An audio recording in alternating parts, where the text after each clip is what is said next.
Everyone knows what the four main components of Rhino are? The four main things that we use to draw and create geometry are?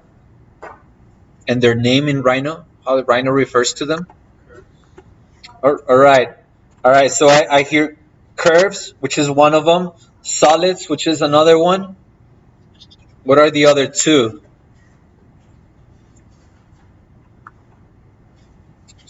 So which one did you say, Javi? Curves? Curves. All right. So if you have more than one curve, let's say you have two curves, and you join them to get, well, you connect them somehow, what do you get? Not a polyline. Yeah, you can get a polygon, right? But you get a what? A plane, right? Which in Rhino terminology, how are these planes called? They're not a planar curve. Huh? A surface. All right. So we got curves, we got surfaces, we got a solid, which is called a polysurface. But then even before that, even before that, think back of your intro, right? Your intro class. Huh? Well, lines are the curves, but before the line comes the point, right? It comes to points. And believe it or not, those are the main components that we use in Rhino, right? So I have a point, which you see right there. It's infinitely thin. I have a line, right? And don't worry about following me right now. I have a surface, and I have a solid, right? So those are the four main tools that we use on Rhino, right, to create any geometry, right? Now, if we look at them by definition, a point is infinitely thin, right? Notice that I have a point right there, and I keep zooming in, but I don't see it getting larger. I see the grid in the back getting larger, but not the point, right? Because by definition, those points are infinitely thin. The same with the line, and any line in Rhino, any line where if it is a circle, or if it's a polygon, right, such as that, any of those three objects right there that are highlighted yellow, by Rhino definition, they are curves. Even if they are closed, they are curves. Now, two lines or two curves, right, can give me, right, a surface like that, right? So that gives me that surface, and if I extrude, or if I give volume to this surface, I start getting a volume, which is a polysurface, which again, it's a solid. Okay, so let's go through them. Okay, so let's make sure that you have some layers. We're gonna use layers right here on the right. So by default, you should have those. If not, remember, it's very simple to create these new layers right here under new layer. Create new layers if you don't have them already. So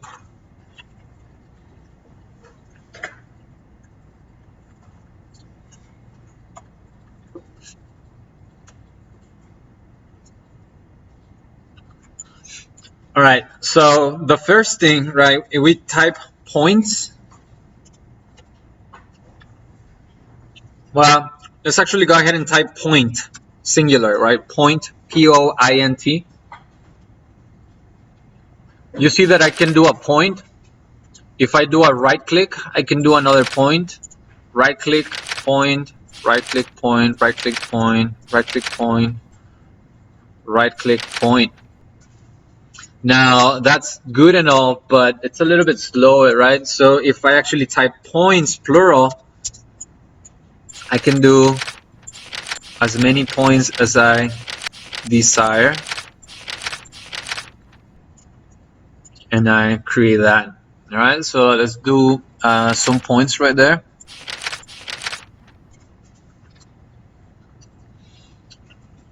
Let's type copy.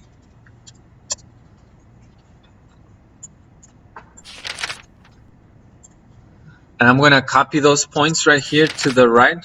So I have now 3 sets of points.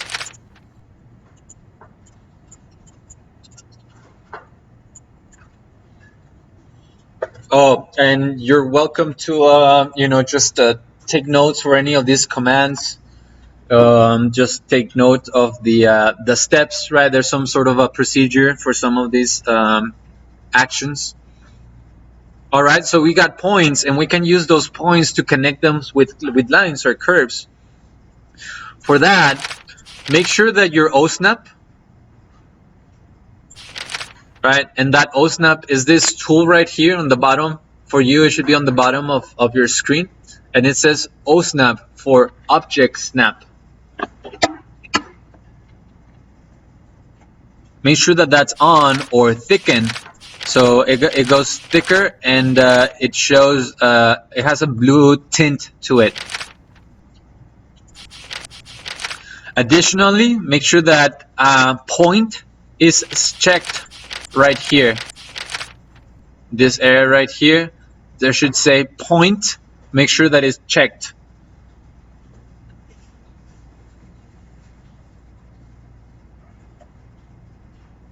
So these are your modeling aid tools, your OSNAP, your ortho, and all of those, and you know, your end, near, point. Right, so we got that. I'm going to jump onto a new layer, layer 1, which is red.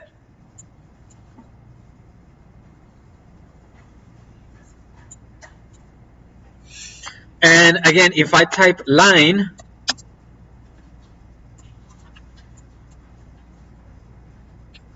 I can start snapping, and that's what it's called, right? Snapping into this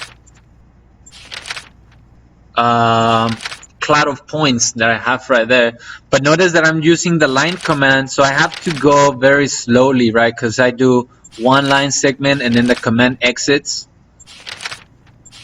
So if I actually type lines, plural, I can do multiple line segments, right, with that same click.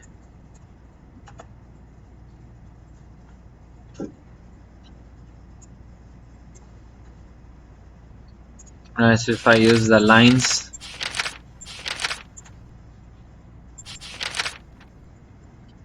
right, so I get something like that.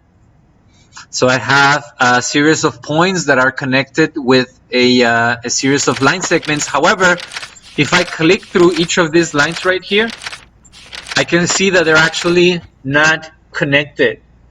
Well, graphically they are, but they're not one single line segment. They're individual, right? Because I can click around them and I select only that specific line segment. So in reality, what we want to use, right? What command do I want to use to create this line that is continuous, but it's also joined together? Polyline, right? Correct, right? Poly, P-O-L-I. I'm sorry, P-O-Y. Polyline. I cannot spell right now. P-O-L-Y-L-I-N-E. Polyline. So if you actually go ahead and click on polyline, notice that I can continue, right, clicking through this points right here. Now notice that there's a point that I can go back to the origin at which point the command will be over, or I can actually, up here it says close, and notice how the C letter for close is underlined. That means that if you type C and you enter, you activate that command. So I'll do that one more time. So again, polyline, and I go around. And go around.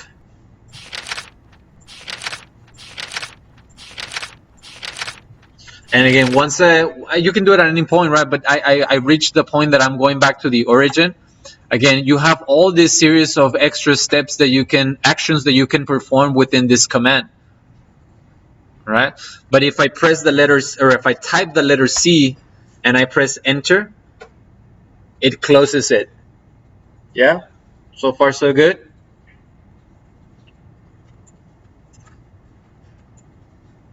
All right, so we have drawn some points, we have drawn some curves. Now notice that this curve right here, if I select it, if I click on it from any point or any place on the curve, everything gets highlighted, not just the curve, not just that single line segment, but all of the entire curve right there. And that's what the polyline does for us. Okay, so I'm gonna go ahead and copy that again, and I'm gonna copy it right here on the side.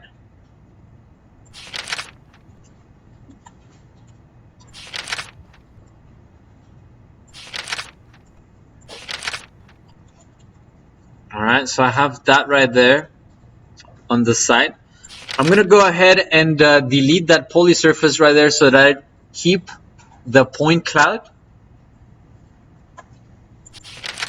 Now make sure that your gumball, and again, if you look right here on your bottom, on the bottom of your screen, it says gumball. Make sure that it's also thickened. That means that it's selected. You guys see my cursor? Gumball, see it? Yeah? No? Maybe? All right. Gumball. So make it, turn it on.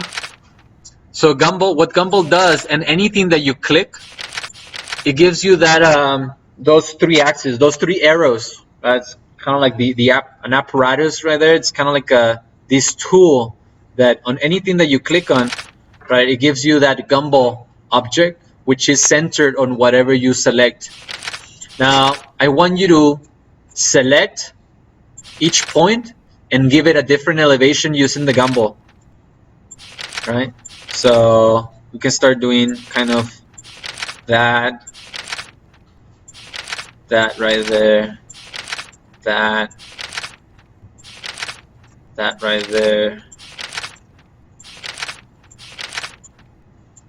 And as you rotate through it, notice that you see like flies.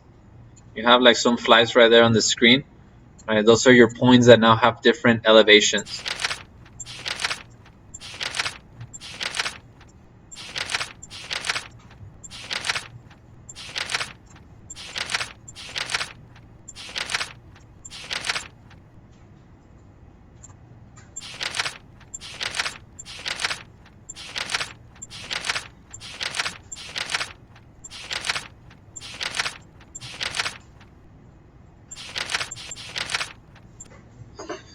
All right, guys. So now, if you actually go ahead and you can do it from, let's do it from your top view, right? Let's do it from the top view.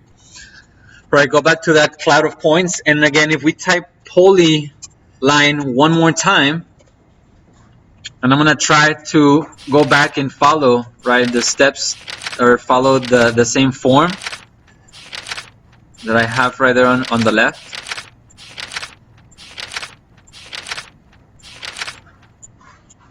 And that's kind of what so I'll wait.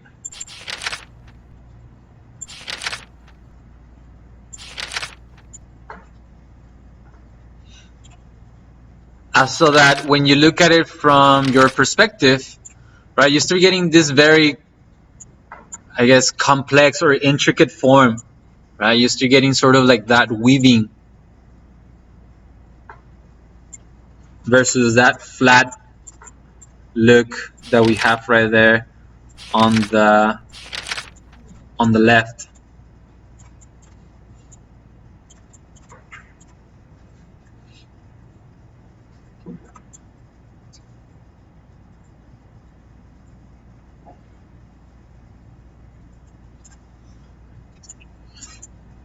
All right, everyone's there. So you have this this polyline that now it's not only on the X and Y, but it actually has a Z factor, which is the height. We have our curves, right, which are creating some sort of a constellation kind of thing, right? I mean, if kind of like the stars and the constellation of Orion or whatever, right? In a very abstract way, right? I'm gonna go ahead and create a copy of that right here to the side.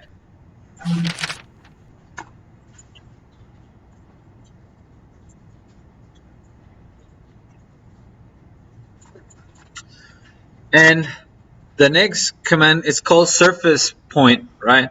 So if you type srf pt, enter, srf pt, which is surface from 3 or 4 points.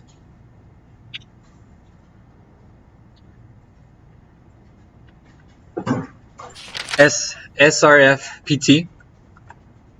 I'm gonna get myself into a new layer, right? The layer purple, right? Because again, I'm gonna keep the curves in the red layer, the surfaces on the purple, and I guess solids on the blue. Okay, so we have just selected surface point, and now notice that I can use, right, the objects that I just drew, right, in order to use this surface point. So the way that it works is like this, right? So I type surface point, and I click once, twice, 3, and then right click, and it creates a surface. If you cannot see it as solid, make sure that you click right here under set, under perspective. There's this little tab right there. Make sure that you're under shaded. If not, it might look like that, like wireframe. I think by default it's set for some of you guys as a wireframe. Make sure that you're on your shaded view. Now, if I go again into surface point, srf pt, and I can do either 3 points or I can do actually 4 points, right? So if you look at my screen, 1, 2, 3, 4, and I have closed that surface right there.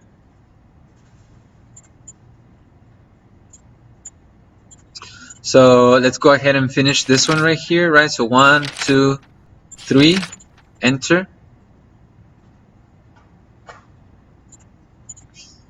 1, 2, 3, 4, maybe. Create that.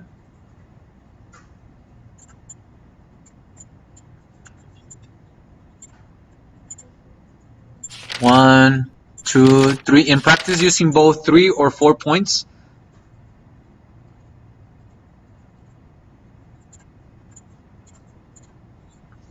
So you got 1, 2, 3, 4.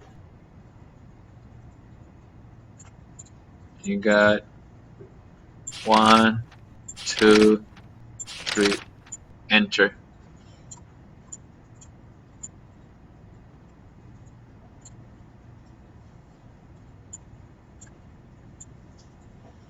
And so now we have given this object right here, we have given it, how do you say, well, we're giving it planes, right? We've given it, bless you, we've given it surfaces. We're giving it sides right there.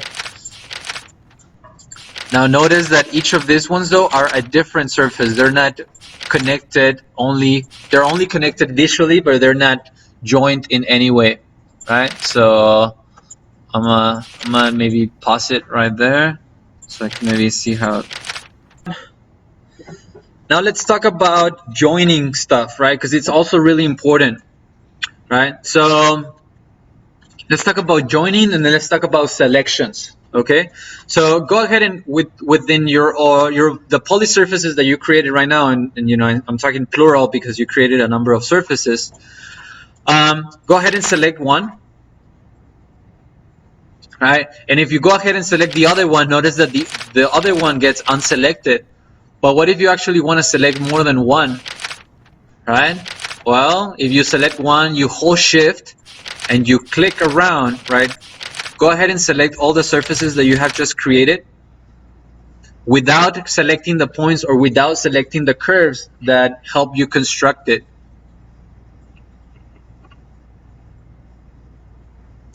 And let's go ahead and type copy. and let's make a copy on the side. And notice that I'm holding shift so that it's constrained, right? It's kind of like aligned to it rather than being a free-flowing copy. If I hold down shift while the copy command is active, it gives me, and notice that I can create multiple copies, but I'm just going to create one right there. So I have two identical objects right next to each other, with the exception that this one on the left has both curves and points on its ends, and this one does not.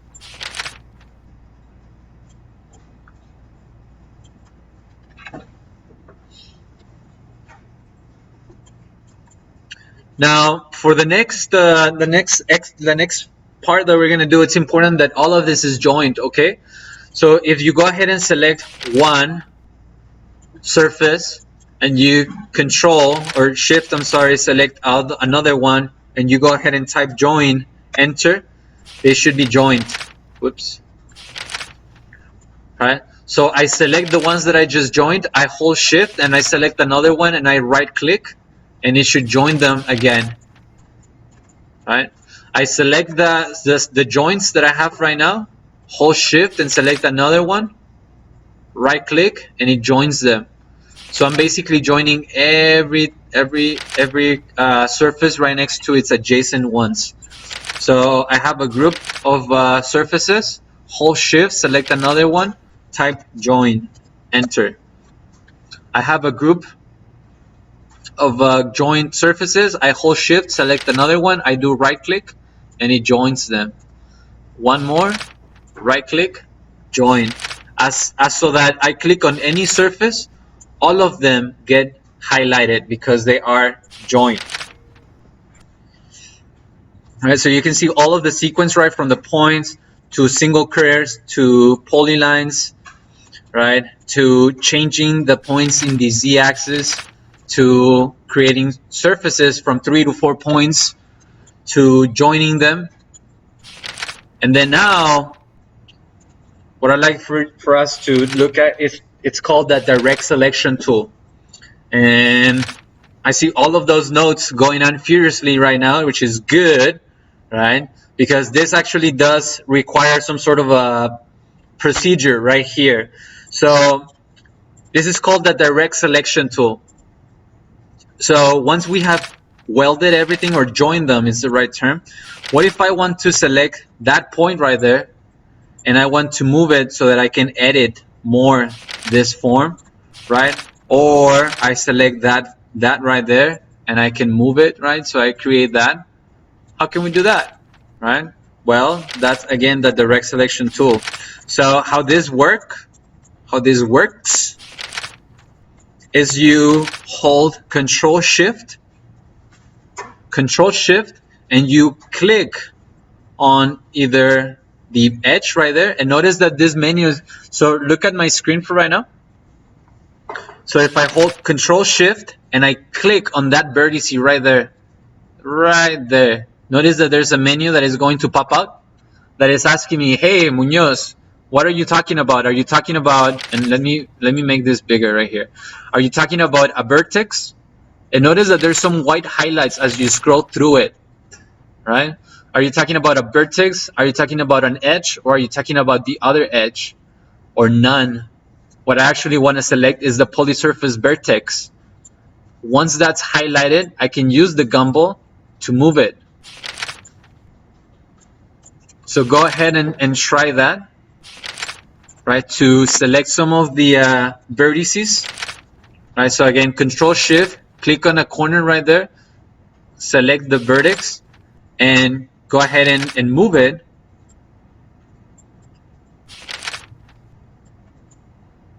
And you can further edit or correct or manipulate your surface.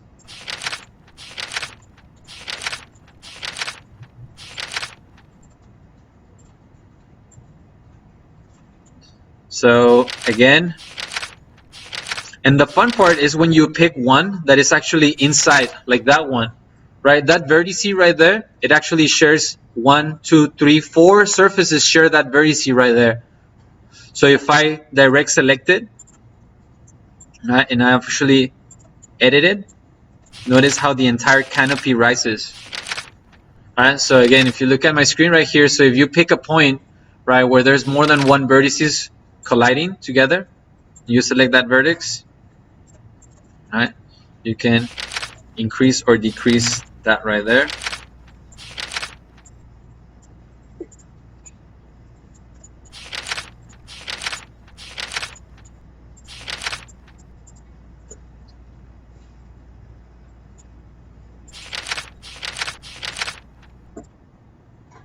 You can select the vertex and you can manipulate the vertex, or you can just do the edge, right? Such as that one, for example, and I can bring this ridge, right, up like that, giving me something like that. I can do this other edge one like that, right? And I can bring it to the side like that. So I can start making that little kind of casita right there. Also, I can select one of the vertices points right there, and it can snap, right? Rather than using the gumball edges right there, if I click, right, and make it snap, right, to that one, it closes like that. Okay, so I'm going to undo right here. So let's create another copy of that. I'm going to bring it right here to the side.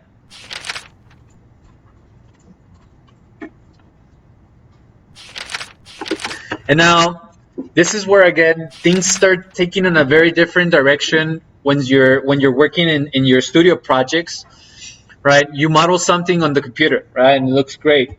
But then what's the next thing after you do your drawings? What is it that you need to do for studio? Huh? A what? A model, right? You need to build a model. Let's say that you show this to your instructor, and your instructor, just drops to his knees or her knees, and you're like, my God, what a great design, right? I can't wait to see the model. And you're like, you got it. You have it tomorrow, right? So you need to build this, right? But now, what's the problem though? What reality starts kicking in when you start trying to put this into a model? Well, measurements, right? That's a big one, right? So we need to capture dimensions from this. What else? What else in terms of the material? What is the material that you start using to make the model has that this does not have? Depth, right? Which is the right word is thickness, right? We don't, this right now, these surfaces by definition on Rhino, these are infinitely thin. There's no thickness on this. So in a way, it's really easy, right? Whenever we're creating our joints, right? No, it doesn't matter, right? It's just a single edge or a joint, and they just fit perfectly, right? But when we're working at it on the as a model, that's not the reality, right? And even for our renderings, right, let's say that this was a canopy, right, that I can actually walk through it. It looks really odd that there's no thickness to this, because in reality everything has a thickness. Even paper has a thickness, right? That we can see it or not is a different story, right? So let's give this model right here some thickness. Anyone knows how we could do that? All right, so extruding is our favorite command, right? Which it's understandable. It's one of the first ones that we learn. So let's actually see this in two ways. We'll do the extrusions, as Javi is saying, and then we'll learn a different command. So I'm making two copies actually, so that we can actually see the difference. So let's actually see how this is going to work, because I'm very curious now. So if I type extrude, now remember that we're doing extruding of a surface, right? So we do extrude SRF.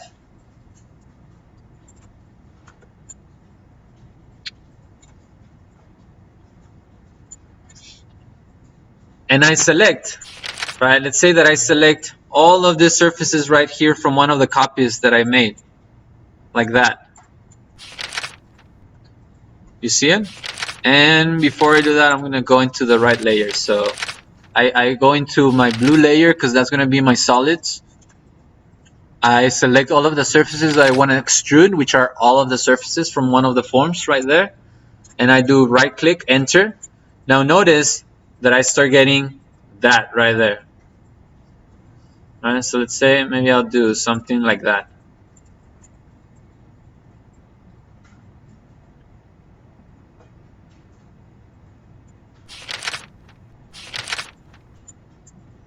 right? So that was my extrusion. Now I have here now a side to it.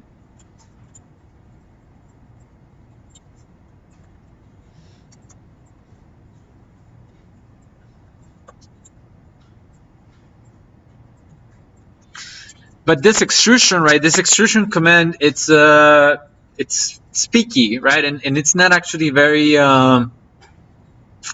flexible, and it's not the best command always. And that's the truth for any command, really. I mean, there's a time and a place for using different commands, right? So we tried the extrusion. Now let's see what happens if we actually try a different command, which is called offset. And this is called offset surface.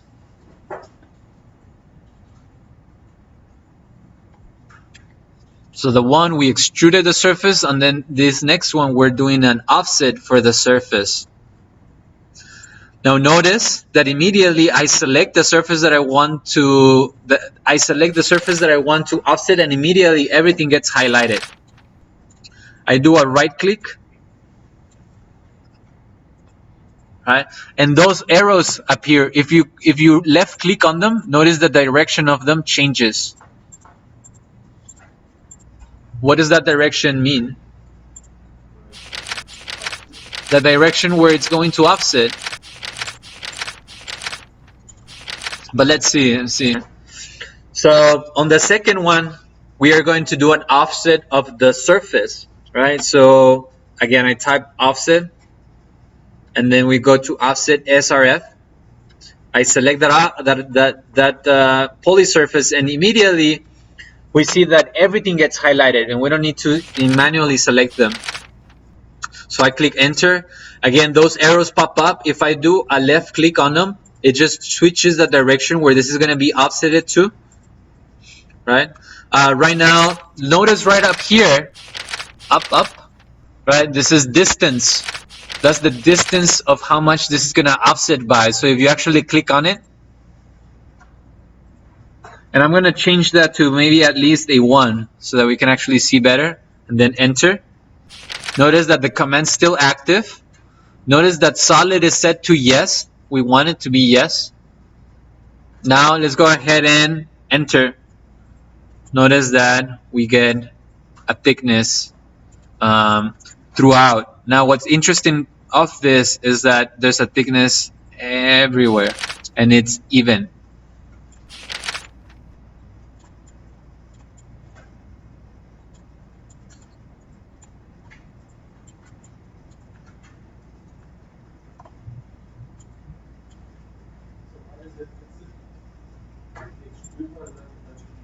Let's maybe apply this in a very different context. And again, just watch me. Don't try to follow me. I'm just using this as an example.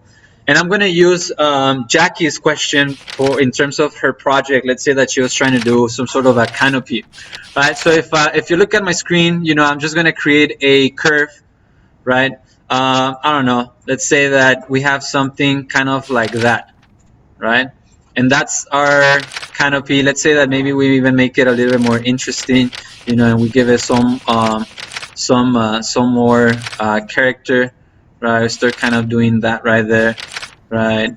I don't know, maybe start kind of maybe shifting some of these ones right here, so it looks like a wave kind of thing, right?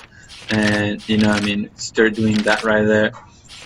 Now if I select that curve right there, and I click on that and I extrude it, and say I start doing that right there. I start, let's say that again, I wanna cover someone right underneath it, right? Let's say that I'm just, you know, it's some sort of a covering device, and I get that. I'm gonna make a copy, right? So that we see how this looks in two ways: extrusion and offset. Right, so I'm gonna get into my well, these two should be purple because there are surfaces, and I'm gonna get into my blue. So if I do an extrusion, and you can see this, the way that you can actually see this better is from our multi-view. So keep an eye on this front view right here, okay?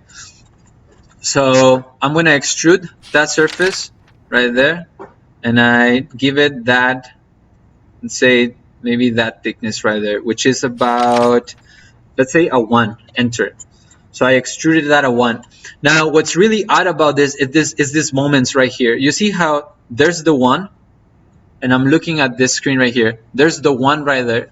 But if I look over here, that's not 1 right there, right? It's 1 from that point to the normal of the second curve, but not perpendicular between curves, right? Meaning that there, right, this point right there, this segment right there, it's not a 1. What's a 1? It's this point right there, right? I mean vertical. Now if I actually, rather than doing an extrusion, I do an offset, right, on this offset surface, right, on this other one, and I do as well a distance of 1, enter, and I do an enter, notice how even it is. So you see that it's 1 throughout its entire length, right, versus this one that is 1 right there, and then it's kind of 1, right? Can everyone see that difference between those two? Yeah? Yes? Yes? All right. Huh? It's because it's an extrusion, right? Look. I'll show you, right? So it's not warping it, and maybe maybe it works better if I do. All right, guys. So after we actually have moved onto the board and discussed it on the board, because I think it's easier to just visualize it rather on the board in terms of how does this the difference between extrusion and offset. Let's talk about a little bit more simple things, right? Let's say, so wow, look at that sequence right there of work right there. Let's look into your solids, because Rhino actually comes with a decent amount of solids already inside of it. So those live right here on your solid creation icon right here. So notice that there's a little triangle right there on the corner that it says Cascade Solid Objects. Cascade Solid Creation. If you click there, notice that you have your box, your cylinder, sphere, ellipsoid, paraboloid, cone and truncated cone, pyramid, and whatnot. All right, you guys see that? Let's create a simple box.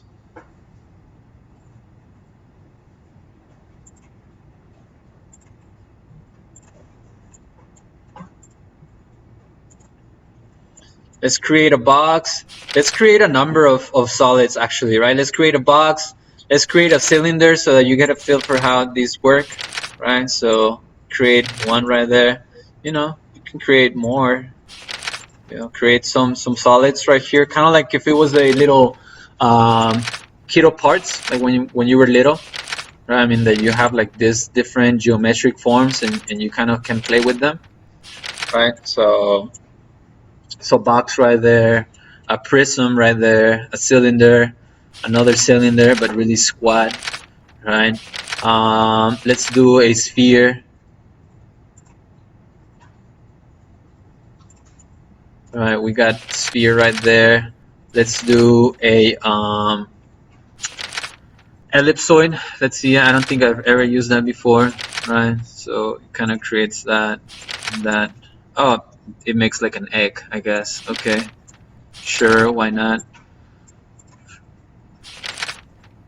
Let's see the paraboloid. Actually, that just sounds cool. Oh, okay. So it does kind of like that. So that's interesting.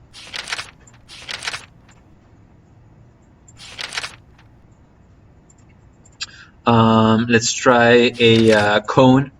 Right, so you first draw the center of the radius of the cone, and then you lift it up, right? You give it the cone look. Truncated cone, right? So first, right, we do that right there, and we set the second radius like that. Pyramid.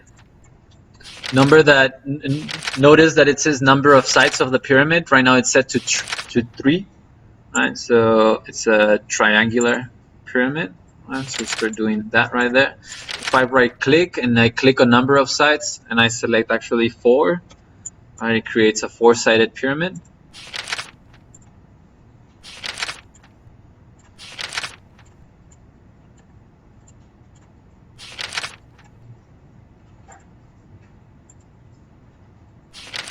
And truncated pyramid.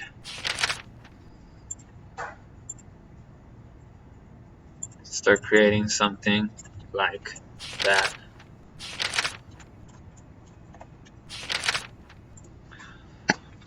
All right, guys. So we have our collection of solids, right? Yes. All right. So let's take that as a yes. So let's now talk about our Boolean differences and Boolean unions. You guys familiar with those? Boolean differences and Boolean unions? Well, actually, even before that, let's talk about more manipulations using your gumball.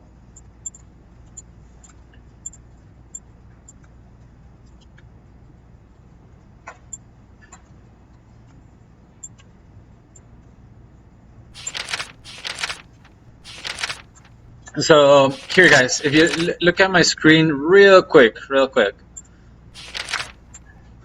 I know that you're building some stuff right there, which is it's fine. We'll come back to it. All right. So let's see. So whenever you select an object and you have the gumball right there in the center, notice that you have a couple of things. You can move it, right, with the arrow. You can rotate it, right, with those arcs that you get right there, or you can actually scale it, right, with these handles that you get over here. And notice that they're color coded, meaning that this one is the x-axis, so I can distort it on the x. This one is red, which is the y-axis, and this one is blue, which is the z-axis, right? I can distort them like that. Okay. Now, again, watch my screen. So what happens if I start colliding them? Kind of like that, right? They start colliding among themselves. I'm gonna maybe enlarge it a little bit on this axis right here, maybe on the blue, right? Kind of like that. I'm gonna move it up right here. And check this out. If we actually use this command called Boolean difference, so if you type Boolean difference, I hope all of these commands are sticking in our memory, right? So I'm not writing them on the board, but hopefully you are somewhere right there in your notes. All right, so Boolean difference. And notice, right? So again, look at my board, on my screen for right now. You know, we'll play with it right now. I just want you to show. I just want to show you what we're able to do with Boolean difference, right? So notice that the first thing that it's asking me for, right? Select surfaces or polysurfaces to subtract from. So I want to subtract from the cube in this case. Enter. Select surfaces or polysurfaces to subtract with. And notice that it says delete input. In this case, I want to set it to yes. Right, and I select that chip right there that I created, and I press enter. Notice that what happened, right? I mean, it actually got rid of that object, and it left me with the positive of it, right? I have that curvature which comes from that chip right there, right? So if I start, right, so if I grab, let's say, this egg looking shape right there, and I rotate it, and let's say I overlap it right here with this pyramid.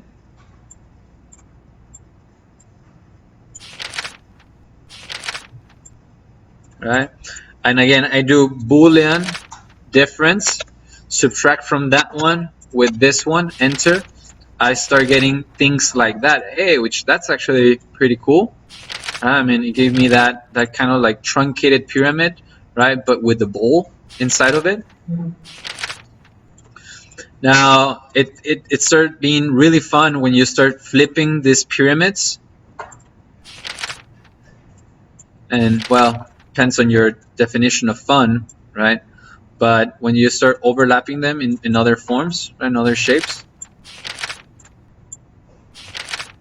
right, start getting something like those right there. And again, we do Boolean difference, subtract from that one right there.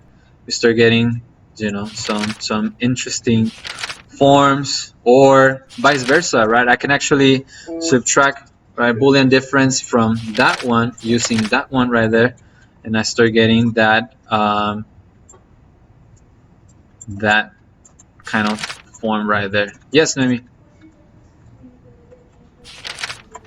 All right, that's an excellent question, right? What's the difference between delete input set to yes and delete input set to no? Let's find out. It just stays in there. Yeah, that's correct, right? But here, let's actually see it. Right, so I'm gonna create a copy of this one right here. Right, so again, Boolean difference, right? I want to subtract from that one using this one right here. Delete input, I'm gonna set it to no, enter. Right, repeat, right? Delete from that one with that one. Whoops. Delete from that one. Delete input, yes. So that's the difference, right? I mean, and this one, it still did it, right? I mean, the command still worked, but it just stayed there. And you can see immediately, if you have delete inputs to yes, you can see immediately, you know, the results. All right, so let's try that. Try colliding, right, a few pieces onto themselves, right? And you can actually, again, you can do more than, you know, one, right? You can start creating sort of, right, let's say, and try it what with both, right, without deleting the input. Or so I want to subtract from that one, delete input set to no, right? It's that one right there, so I can move it to the side and start doing things like that.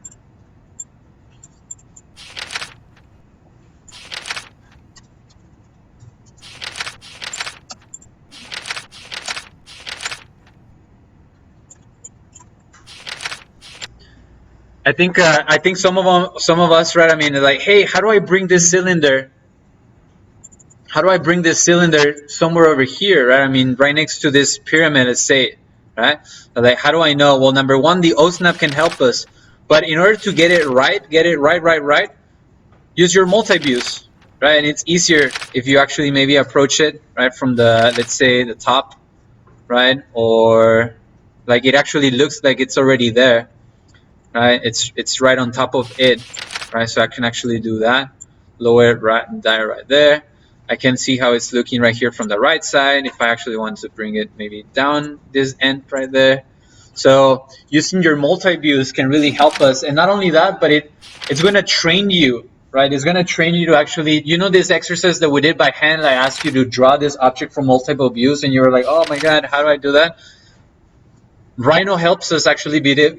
It has helped me to draw better by hand because I can understand better objects three-dimensionally. Right? Like, oh, okay, so how would that look from a different angle, right? Or from a different view, from the right view, right? So again, Boolean difference, right? And I can delete that object from there. Okay, any questions so far? Anything that maybe you want me to cover again?